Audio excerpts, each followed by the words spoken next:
नमस्कार, प्रणाम। और का हाल चाल बा तारा लोग के? बिहार में विधानसभा चुनाव नजदीक आ गल बा। अपना बिहार में जमाबंदी के रैली जौन बा शुरू बा।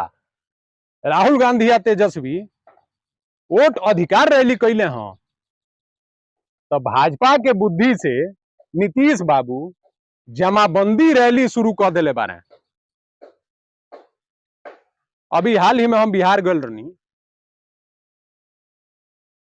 गांव के एक एक बच्चा, एक एक बुजुर्ग परेशान बा नीतीश बाबू के जमाबंदी के नाम पे। काहे कि खेतन के जमाबंदी ठीक चुनाव से पहले ही शुरू कर दिले। आ हर एक पंचायत में कैंप लगावो तारे। आ वो कैंप में संभव बा जे 8 घंटा में पूरा गांव के लोग फार्म अपन जमा कर देवो। नीतीश बाबू के पता ना कौन सलाहकार बा जवन नीति आपन तो बुद्धि भ्रष्ट करते बा, नीतीश बाबुओं के बुद्धि भ्रष्ट कर देले बा।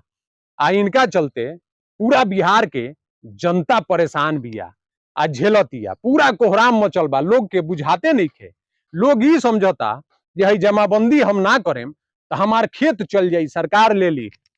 सरकार के इतना हिम्मत बा, 1 इंच केहू के कहीं ना जाई, चुपचाप पड़ल रह यही। चुनाव बीती ओकरा बाद फिर सरकार बनी तो वो अपन निर्णय ली कि कैसे का करे के बा। खाली एनडीए के चाल हो जे जौन वोट अधिकार रैली जन जन के दिमाग में बैठ गल रहा।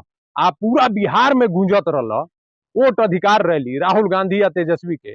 ओसे खाली ध्यान भटकावे खातिर एनडीए अपन चाल चल दिलक जे ऐसा माहौल क्रिएट कर दो पूरा बिहार में जे लोग के फुर्सतवे ना मिलो जे हमारे वोट के अधिकार का हो ओके समझे के आ जाने खातिर।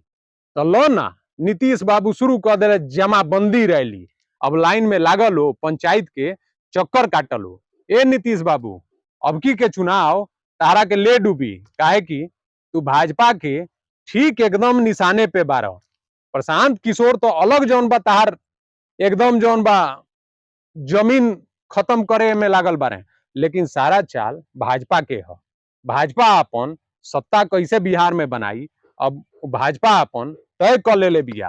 तो तू कहाँ जइब? ऐसने जमाबंदी जैसन काम तू कर जे बिहार से का एह देशे से तहरा के पलायन कर दी ई बिहारी जौन बा।